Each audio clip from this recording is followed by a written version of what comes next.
దేవునికి స్తోత్రం కలుగునుగాక. Praise the Lord. హల్లెలూయా. దేవుని వాక్యము సెలవిచ్చినదేమనగా మన ఆధ్యాత్మిక కార్యక్రమమునకు తిరిగి మిమ్మల్ని అందరినీ ప్రేమతో ఆహ్వానిస్తున్నాను. రోమపత్రిక పరిశుద్ధ పౌలు రోమా సంఘమునకు రాసిన పత్రికలో నుండి 18వ వచనము నుండి కొన్ని వచనాల వరకు వచనం వెంబడి వచనము చదువుకునే ప్రయత్నం చేద్దాము. నీవు అతిశయించితివా? వేరు నిన్ను భరించుచున్నది కానీ నీవు వేరుని భరించటం లేదు. అతిశయము ఏ విషయంలో అతిశయము? అడవి ఓలివ చెట్లు, అడవి ఓలివ కొమ్మలు ఏ రీతిగా ఈ దేవుని కుటుంబములో చేర్చబడ్డాయో, అనగా సార్వత్రిక సంఘములో యేసుక్రీస్తు ప్రభుల వారి రక్షణ సువార్త ద్వారా సంఘము శాఖోపశాఖలుగా విస్తరించి వ్యాపించుచున్నది. అయితే దేవుని కుటుంబములో చేర్చబడుతున్నాము. వేరు మనలను భరించుతున్నది. స్వాభావికమైన ఓలివ చెట్లు కొమ్మలు విరిచివేయబడ్డాయి. ఏ కారణం చేత? వారు ద్రోహులైనందువలన, అవిశ్వాసం వలన తొట్టిల్లు గనుక దేవుడు కాసేపు, కొద్ది కాలం వరకు స్వాభావికమైన ఓలివ చెట్టు కొమ్మలను విరిచి అంటుకట్టి, అనగా అడవి చెట్టు కొమ్మలు పోలిన మనము, దేవుడే లేకుండిన మనము, ఏది పడితే రాయి, రప్ప, పుట్ట, మట్టి, ఇనుము, కర్ర, అనేకమైన బొమ్మలు చేసుకొని కనపడిన ప్రతిదానిలో దైవం ఉన్నదని సృష్టికర్తను మరచి జీవము గల దేవుని విడిచి, జీవము గల దేవుణ్ణి ఒకడున్నాడు అనే జ్ఞానమేమి లేకుండా ఎటు పడితే మన దారిన అటే పారిపోయి, అటే ప్రయాసపడి, పరుగెత్తి, అలసి సొలసి దేవుడే ఆయన కుమారుని రక్షణ సువార్త ద్వారా రక్షించుకొని, యేసుక్రీస్తు ప్రభుల వారి సువార్త ప్రకటన ద్వారా విశ్వాసము, నమ్మిక అనే కార్యము జరిగి, సువార్తను నమ్మి దేవుడు లేనట్టుగా జీవించిన మనము, లేని ఎడల ఏది పడితే అదే దైవమని కొలిచిన మనము, స్వాభావికమైన ఓలివ చెట్టు వేరు అబ్రహాములో నుండి వచ్చెను, ఇస్సాకులో నుండి వచ్చెను, యాకోబులో నుండి వచ్చెను. యేసుక్రీస్తు ప్రభుల వారు యూదులలో నుండే రక్షణకర్తగా నియమించబడ్డాడు. వేరు భరించుతున్నది. స్వాభావికమైన ఓలివ చెట్లు విరిచివేయబడ్డాయి. అడవి ఓలివ చెట్లు కొమ్మలతో సమానమైన అన్యజనుల సంఘము దేవుని కుటుంబములో చేర్చబడింది. అబ్రహాము విశ్వాసములో, అబ్రహాము నమ్మిన దేవునిలో, అబ్రహాము విశ్వాసముంచిన దేవునిలో మనము విశ్వాసముంచట ద్వారా వేరు మనలను భరించుతున్నది.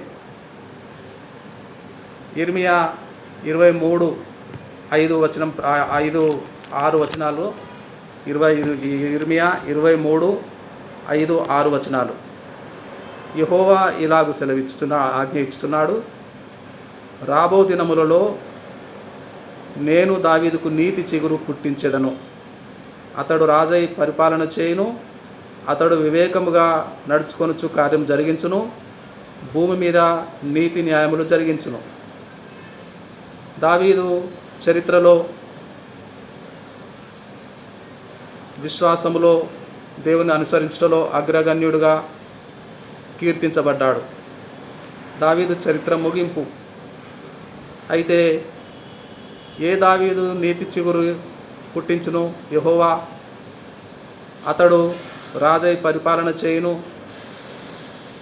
అతడు వివేకముగా నడుచుకొనుచు కార్యము జరిగించును. యేసుక్రీస్తు ప్రభుల వారి గురించి ప్రవచనం ఎత్తి ప్రభు మాట్లాడుతున్నాడు యిర్మీయా గారి ద్వారా. అతని దినములలో యూదా రక్షణ నందును.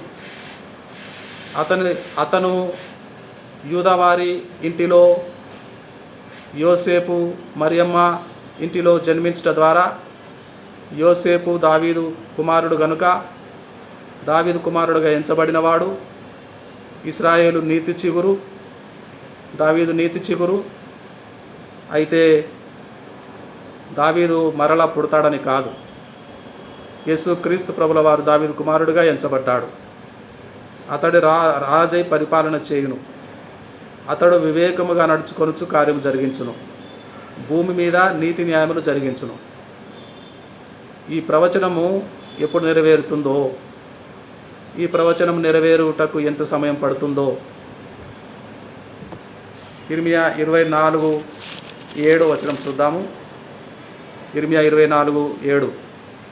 వారు పూర్ణ హృదయముతో నా యొద్దకు తిరిగి రాగా వారు నా జనులగునట్లు నేను వారి దేవుడనగునట్లు నేను యెహోవానని నన్నెరుగు హృదయము వారికి ఇచ్చేదను. శేషించిన ప్రజ 2000 సంవత్సరాలుగా చెల్లా చెదిరిపోయిన ప్రజ ఇశ్రాయేలు జాతి. ఇశ్రాయేలు జాతిలో శేషించిన వారందరూ నేను యెహోవానని నన్నెరుగు హృదయము వారికి ఇచ్చేదను. అప్పుడు జకర్యా 12వ అధ్యాయము జకర్యా 10 నెరవేరుతుంది.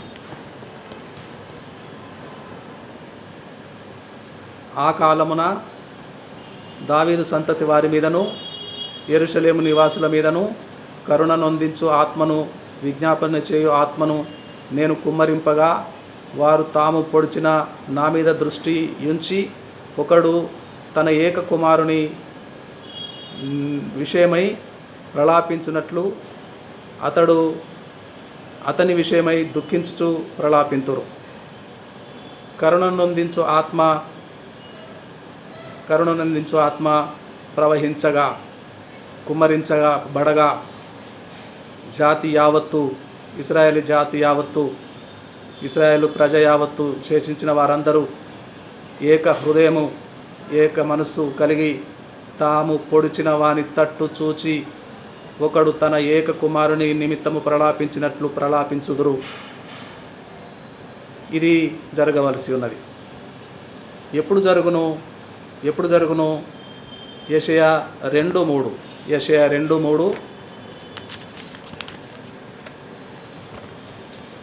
యెషయా గ్రంథము 2వ అధ్యాయము 3వ వచనం. ఆ కాలమున సియోనులో నుండి ధర్మశాస్త్రము, యెరూషలేములో నుండి యెహోవా వాక్కు బయలువెళ్ళును. జనము గుంపులుగా వచ్చి యాకోబు దేవుని మందిరమునకు యెహోవా పర్వతమునకు మనం వెళ్ళుదము రండి. ఆయన తన మార్గములను విషయమై మనకు బోధించును. మనం ఆయన త్రోవలలో నడుచుకుందాము అని చెప్పుకొందురు. సియోనులో నుండి, యెరూషలేములో నుండి, ఇశ్రాయేలులో నుండే రక్షణ కలుగును. అయితే ఈనాడు సార్వత్రిక సంఘము శాఖోపశాఖలుగా ప్రతి జాతిలోను ప్రతి జనములోను వ్యాపించుచున్న సంఘము అతిశయ కారణము కొట్టబడింది. మనం అతిశయించటకు వీలు లేదు ప్రియులారా. మనము వేరున భరించబడి ఉన్నాము. దేవుని కుటుంబములో చేర్చబడి ఉన్నాము. దేవుని కుటుంబము అబ్రహాము, ఇస్సాకు, యాకోబుల దేవుని కుటుంబములో.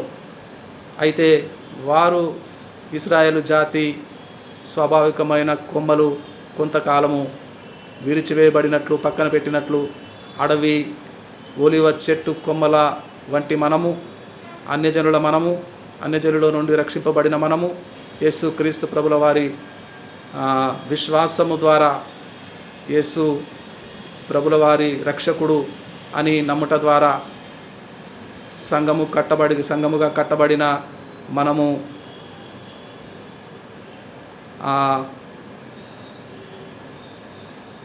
అడవి ఒలివ కొమ్మలతో సమానమే. అయితే యెషయా 59:20 వచనం ప్రకారము, యెషయా 59:20,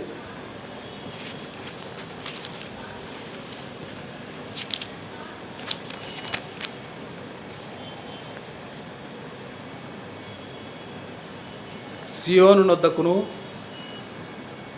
యాకోబులో తిరుగుబాటు చేయుట మాని మల్లుకొనిన వారి యొద్దకును విమోచకుడు వచ్చును. ఇదే యెహోవా వాక్కు.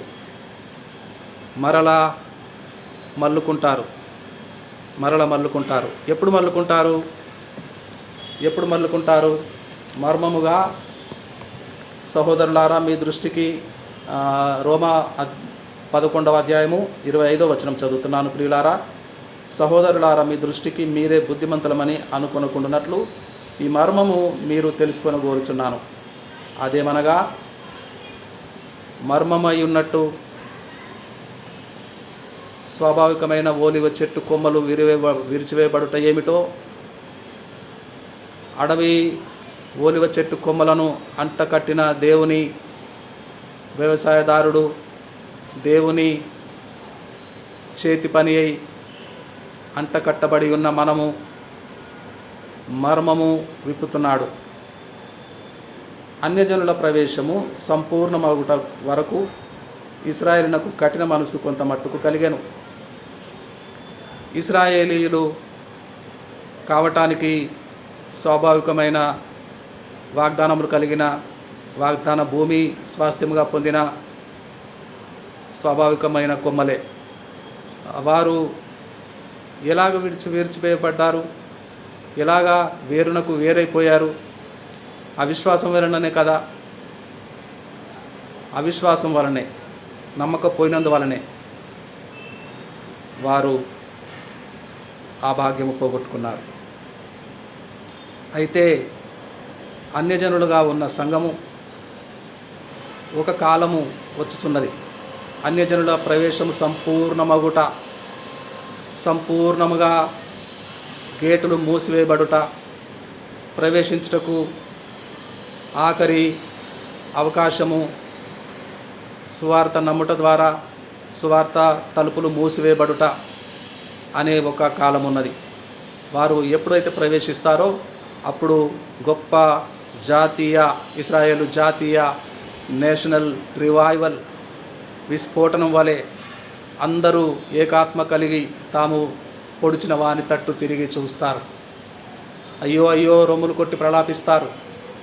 అయ్యో అయ్యో మెస్సియానా, మా మెస్సియానా, మా యేసయ్యేనా అని వారు ఆయన తట్టు తిరిగి చూస్తారు. ఒక్క క్షణములోనే ఎప్పుడైతే అన్యజనుల ప్రవేశం సంపూర్ణము చేయబడుతుందో, సువార్త తలుపులు ఎప్పుడు మూయబడతాయో అప్పుడు ఇశ్రాయేలులకు ఈ ప్రవచనము నెరవేరుతుంది.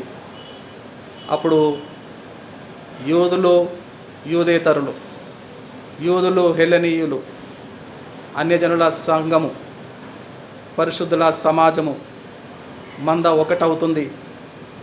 కాపరి ఒక ప్రభువే. మందలో చేరిన వారము అంతా వారితో పాటు వారు నమ్మిన స్వాభావికమైన విశ్వాసము ద్వారా మనము సంపూర్ణము చేయబడతాము. దేవుడు ఇటు మాటల చేత మనము అతిశయించుటకు కారణము కొట్టివేయబడింది. యూదులకు వేరుగా రక్షణ దొరకలేదు. యూదులలో నుండే రక్షణ కలుగుతుంది. యూదులలో నుండే సువార్త వచ్చింది. యూదుడే యేసు ప్రభుల వారు, దావీదు కుమారుడుగా పిలువబడ్డవాడు. యేసు క్రీస్తు ప్రభుల వారి పరిశుద్ధ నామమునకు మహిమ కలుగునుగాక. Amen, amen.